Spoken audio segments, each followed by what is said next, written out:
Hello students, welcome to my channel. तो BA 5th semester sociology यानी समाजशास्त्र के पेपर 1 की क्लास मैंने शुरू कर दी है और आज की वीडियो में हम यूनिट नंबर 1 का पार्ट 2 पढ़ रहे हैं।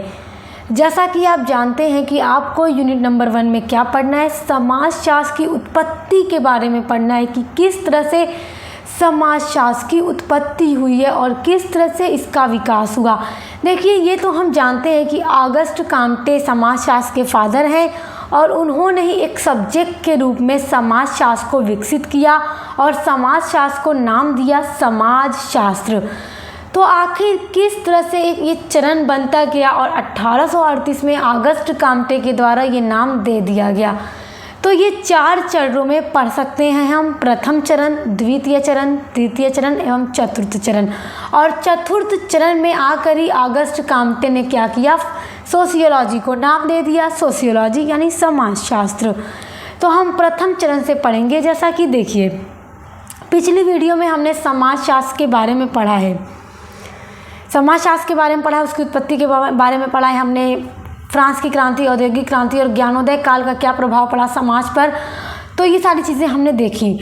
तो हम जैसा कि जान रहे हैं कि देखिए, प्रथम चरण की अगर हम बात करें तो देखिए, समाज में पहले धर्म को ही प्रमुखता दी जाती थी और धर्म के आधार पर, परंपरा के आधार पर लोग सोचते थे। समाज में लोग तार्किक नहीं थे, मतलब तर्क के आधार पर कोई चीज़ नहीं देखते थे, न सोचते थे, न समझते थे। बस धर्म और परंपरा के आधार पर लोग समाज में रहते थे और सोचते थे। तो प्रथम चरण की बात की जाए तो समाजशास्त्र का जो क्रमबद्ध अध्ययन है, तो सबसे पहले यूनानी जो विचारक थे उन्होंने आज से काफ़ी वर्ष पहले सामाजिक संबंधों का सूक्ष्म अध्ययन किया है, जिसमें यूनान के विद्वान प्लेटो ने अपनी पुस्तक रिपब्लिक में समाजशास्त्र के बारे में बताया है। समाजशास्त्र का मतलब कि समाज के बारे में बताया है। देखिए, एकदम सूक्ष्म तरीके से इन्होंने एक्सप्लेन किया है समाज के बारे में। तो वही आगे चरण बढ़ता बढ़ता समाजशास्त्र का नाम दिया गया 1838 में अगस्त काम्टे के द्वारा। तो उसके अलावा जो अरस्तु के शिष्य, प्लेटो के शिष्य थे अरस्तु, उनकी बुक है एथिक्स एंड पॉलिटिक्स। नाम याद रखिएगा, प्लेटो की बुक रिपब्लिक में उन्होंने समाज के बारे में बताया। और अरस्तु ने अपनी बुक एथिक्स एंड पॉलिटिक्स में अनेक सामाजिक घटनाओं, प्रथाओं, स्त्रियों की स्थिति, पारिवारिक संबंधों तथा सामाजिक संहिताओं का भी वर्णन किया था। और इन विद्वानों ने विचारों में स्पष्टता का अभाव था।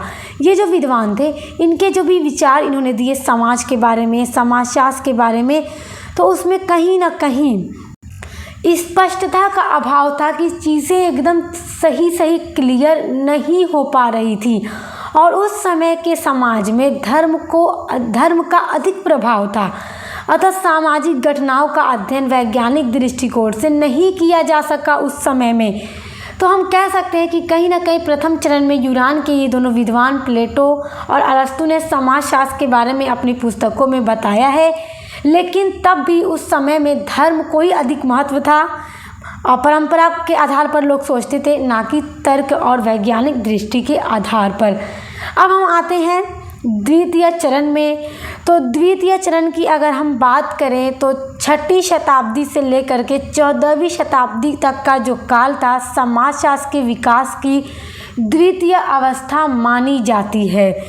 इसमें जो विद्वान थे, यहाँ पे नाम देखिए, नोट किया है मैंने, एक्यूनस एवं दाते इस समय के समाजशास्त्री थे, विद्वान थे। देखिए, इन्होंने बताया कि जो मनुष्य है सामाजिक प्राणी है। सबसे इम्पॉर्टेंट चीज़ याद रखिएगा कि इन विद्वानों ने क्या बताया, अपने विचार दिए कि मनुष्य समाज का सबसे इम्पॉर्टेंट प्राणी है, सामाजिक प्राणी है। और देखिए, मनुष्यों के द्वारा समाज का परिवर्तन, यानी कि इस द्वितीय चरण में आते आते लोग सामाजिक समस्याओं को समझने के लिए अब तर्क को भी स्थान देने लगे। जैसा कि प्रथम चरण में मैंने आपको बताया कि यहाँ लोग धर्म को महत्व देते थे, परंपरा को महत्व देते थे और तार्किक दृष्टि से नहीं सोचा करते थे। मगर द्वितीय चरण में आते आते वहाँ के लोग का मतलब समाज में रहने वाले लोगों ने क्या किया कि धर्म के आधार पर अब तर्क के आधार पर भी जो समाज के अंदर समस्याएं होती हैं उनको समझने के बारे में सोचा कि हमें अपने विचारों के आधार पर भी समस्याओं को समझना चाहिए और उसका सॉल्यूशन निकालना चाहिए। तो समाज को वैज्ञानिक पद्धति द्वारा समझना कि समाज को इसमें वैज्ञानिक पद्धति के द्वारा समझा गया। तो इस तरह हम कह सकते हैं कि जो द्वितीय चरण था इसमें तर्क को भी स्थान दिया गया और इसी काल में समाज को परिवर्तनशील माना गया कि समाज में परिवर्तन हो सकता है और साथ ही परिवर्तन के पीछे कुछ निश्चित नियम, सामाजिक क्रियाएं एवं शक्तियां भी कार्य करती हैं। इस समय सामाजिक घटनाओं तथा तथ्यों को समझने के लिए उस विधि के प्रयोग पर जोर दिया गया जिसका प्रयोग प्राकृतिक घटनाओं एवं तथ्यों को समझने हेतु किया जाता था। अब समाज के अध्ययनों में कार्य कारण संबंधों पर भी जोर दिया जाने लगा। तो इस बात से आपको क्या समझ में आया द्वितीय चरण में कि यहाँ पर अब समझा गया कि समाज परिवर्तनशील है, समाज में परिवर्तन हो सकता है, क्योंकि जहाँ तक समाज धर्म के आधार पर सीमित है यहाँ पे तार्किकता को भी स्थान दिया गया और समाज में परिवर्तन हो सकता है और मनुष्य क्या है, सामाजिक प्राणी है जो समाज को बदल सकता है। और आप देखिएगा समाज में लगातार परिवर्तन होता रहता है। अब हम बात करते हैं तृतीय चरण सबसे इम्पॉर्टेंट चरण है समाजशास्त्र की उत्पत्ति का और उसके विकास का, क्योंकि तृतीय चरण वो समय है जब पुनर्जागरण काल यानी कि जब यूरोप में पुनर्जागरण हुआ उसी समय को तृतीय चरण कहा जाता है समाजशास्त्र की उत्पत्ति में। तो देखिए इस अवस्था का प्रारंभ जो है 15वीं शताब्दी से माना जाता है और इसी समय के जो प्रमुख विद्वान हैं हॉब्स हैं, लॉक हैं, रूसो हैं, इनके द्वारा प्रतिपादित किया गया सामाजिक समझौते का सिद्धांत आया।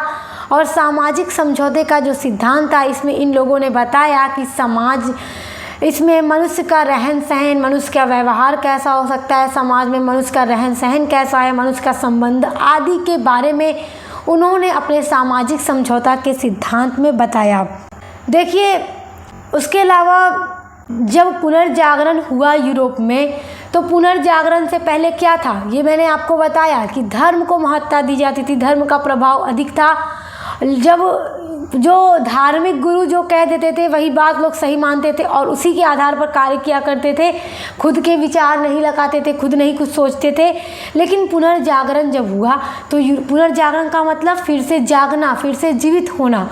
तो लोग जीवित हो उठे, लोगों ने अब वैज्ञानिक दृष्टि से सोचना शुरू कर दिया और जो पुरानी परंपराएं धर्म के आधार पर जो सोच थी लोगों ने उसको पीछे छोड़ दिया पुनर्जागरण होने के बाद और नए वैज्ञानिक दृष्टि से सोचना शुरू किया, अपने नए विचारों को महत्व दिया। तो इस तरह से जो तीसरा चरण है वो समाजशास्त्र की उत्पत्ति में काफ़ी ज़्यादा इसका योगदान है, क्योंकि इस समय के विद्वान आप याद रखिएगा हॉब्स, लॉक एवं रूसो ने जो था सामाजिक समझौते का सिद्धांत पेश किया। और ये जो तृतीय चरण है इसको समाजशास्त्र की उत्पत्ति की वास्तविक नींव मानी जाती है। तो देखिए आप ये याद रखिएगा कि तृतीय जो चरण था वो समाजशास्त्र की उत्पत्ति का वास्तविक नींव उसको कहा जाता है। और देखिए 17वीं और 18वीं सदी में समाजशास्त्र को जन्म देने वाली जो परिस्थितियाँ थी उन्होंने यूरोप में विश्व की गतिविधियों तक आते आते विचार दर्शन में काफ़ी ज़्यादा बदलाव आया। और देखिए 18वीं सदी आर्थिक क्रांति की दृष्टि से बहुत ही महत्वपूर्ण है, क्योंकि इस युग में मांग की जाने लगी कि आर्थिक क्षेत्र में राज्य जो है किसी भी प्रकार का हस्तक्षेप न करे। और देखिए जो महान अर्थशास्त्री स्मिथ थे उन्होंने अर्थशास्त्र और समाजशास्त्र के अध्ययन के क्षेत्र को एक दूसरे से पृथक कर दिया। और स्मिथ के अलावा जो कौटिल्य का अर्थशास्त्र है उसमें भी कहीं ना कहीं समाजशास्त्र के बारे में बताया गया। और देखिए स्मिथ ने तो बता ही दिया कि समाजशास्त्र और अर्थशास्त्र का जो अध्ययन क्षेत्र है वो एक दूसरे से काफ़ी भिन्न है, और क्योंकि समाजशास्त्र के अंतर्गत समाज का अध्ययन किया जाता है। तो इस तरह से कहीं ना कहीं तृतीय चरण में काफ़ी ज़्यादा समाजशास्त्र की उत्पत्ति हो चुकी थी। उसके अलावा माल्थस का जनसंख्या सिद्धांत भी पेश किया गया। तो इस तरह आप याद रखिएगा तृतीय चरण में समाजशास्त्र का काफ़ी ज़्यादा विकास हुआ। अब हम चतुर्थ चरण की बात करते हैं तो देखिए, चतुर्थ चरण 19वीं शताब्दी के पूर्वार्ध में इतिहासकारों, अर्थशास्त्रियों एवं दार्शनिकों ने सामाजिक समस्याओं का अध्ययन आर्थिक परिस्थितियों पर ध्यान केंद्रित करके किया। और देखिए 1838 ईस्वी में सबसे पहले फ्रांस के विद्वान ऑगस्ट काम्टे ने समाजशास्त्र को एक सब्जेक्ट के रूप में बता दिया कि जो समाजशास्त्र है, जिसे आज तक अर्थशास्त्र या जैसे कि उसका एक शाखा मानते आ रहे हैं, तो वो उससे काफ़ी अलग है। समाजशास्त्र में समाज का अध्ययन किया जाता है, समाज के संबंधों का अध्ययन किया जाता है। तो क्या है कि ऑगस्ट काम्टे ने 1838 में समाजशास्त्र शब्द का सर्वप्रथम प्रयोग करके इसकी पूर्ति की कि समाजशास्त्र एक अलग सब्जेक्ट है और समाजशास्त्र जैसे विशाल विषय का आधार ऑगस्ट काम्टे का ही चिंतन है, यानी उन्हीं का विचार है कि उन्होंने समाजशास्त्र को एक अलग सब्जेक्ट के रूप में विकसित किया। देखिए, आपने पहले सामाजिक दर्शन और समाजशास्त्र में अंतर स्पष्ट किया। किसने? समाज शास्त्र के पिता ऑगस्ट काम्टे ने सबसे पहले जो सामाजिक दर्शन है और समाजशास्त्र है उनमें अंतर विकसित किया और समाजशास्त्रीय प्रणालियों का भी इन्होंने विकास किया। देखिए, फ्रांस की राज्य व जो औद्योगिक क्रांति थी, जो पिछली वीडियो में हमने पढ़ा, उसका भी कहीं ना कहीं अधिक प्रभाव था, जिससे समाजशास्त्र को एक सब्जेक्ट के रूप में विकसित कर दिया गया 1861 में। और जो प्रत्यक्षवाद का सिद्धांत था वो भी कहीं ना कहीं इसके विकास में भूमिका निभाता है। और तो देखिए, जो प्रत्यक्षवाद का सिद्धांत है, कहने का मतलब ये है कि ऑगस्ट काम्टे ने ये भी बताया कि प्राकृतिक घटनाओं के सामाजिक घटनाओं का वैश्विक तरीके से प्रत्यक्ष विधि द्वारा अध्ययन किया जा सकता है। यानी कि समाजशास्त्र को अब समाज के अंदर की घटनाओं को अलग रूप से एक अलग विषय के रूप में हम उसका क्या कर सकते हैं, प्रत्यक्ष रूप से एक अलग सब्जेक्ट के रूप में इसका अध्ययन कर सकते हैं। और आज हम बेशक समाजशास्त्र के अंदर समाज की सारी घटनाओं, समस्याओं, हर चीज़ का अध्ययन करते हैं। उसके अलावा देखिए, 19वीं शताब्दी के उत्तरार्ध में ब्रिटेन के विद्वान स्पेंसर ने समाजशास्त्र पर अपनी रचना सिंथेटिक फिलॉसफी के एक भाग प्रिंसिपल ऑफ सोशियोलॉजी में काम्टे के रूप देने का प्रयत्न किया। और सबसे पहले येल विश्वविद्यालय में समाजशास्त्र के अध्ययन यापन का भी कार्य शुरू किया गया। और फ्रांस में दुर्खीम, मैक्स वेबर, ये लोग भी महान विद्वान थे जिन्होंने समाजशास्त्र के विकास में और उसके काफ़ी योगदान दिया है। तो इस तरह से प्रथम चरण, द्वितीय चरण, तृतीय चरण और चतुर्थ चरण में हम देखते हैं कि समाजशास्त्र एक अलग सब्जेक्ट के रूप में विकसित हो जाता है। तो आप ये याद रखिएगा कि सबसे पहले समाजशास्त्र नाम किसने दिया, तो ऑगस्ट काम्टे ने दिया 1838 में, इसलिए ऑगस्ट काम्टे को फादर ऑफ सोशियोलॉजी कहा जाता है। तो उम्मीद करती हूँ अब आप समाजशास्त्र की उत्पत्ति एवं उसके विकास के चरण को बहुत अच्छे से समझ गए होंगे। तो देखिए, 2 वीडियो मैंने आपके समाजशास्त्र की उत्पत्ति एवं विकास के बारे में पूरा आपको समझा दिया कि किस तरह से यूरोप में समाजशास्त्र का विकास हो चुका। तो अब अगली वीडियो एक मैं और अपलोड करूंगी जिसमें मैं आपको पढ़ाऊंगी समाजशास्त्र का किस तरह से भारत में उद्भव हुआ और भारत में विकास हुआ, क्योंकि ये भी एक इम्पॉर्टेंट टॉपिक है आपके लिए। तो आप इसी के साथ वो भी पढ़ लीजिए। जब हम समाजशास्त्र की उत्पत्ति के बारे में पढ़ रहे हैं तो हमें भारत का भी पढ़ना चाहिए। तो हम अगली वीडियो में पढ़ेंगे भारत में किस तरह से समाजशास्त्र का उद्भव और विकास हुआ। तो अब मिलते हैं नेक्स्ट वीडियो के साथ।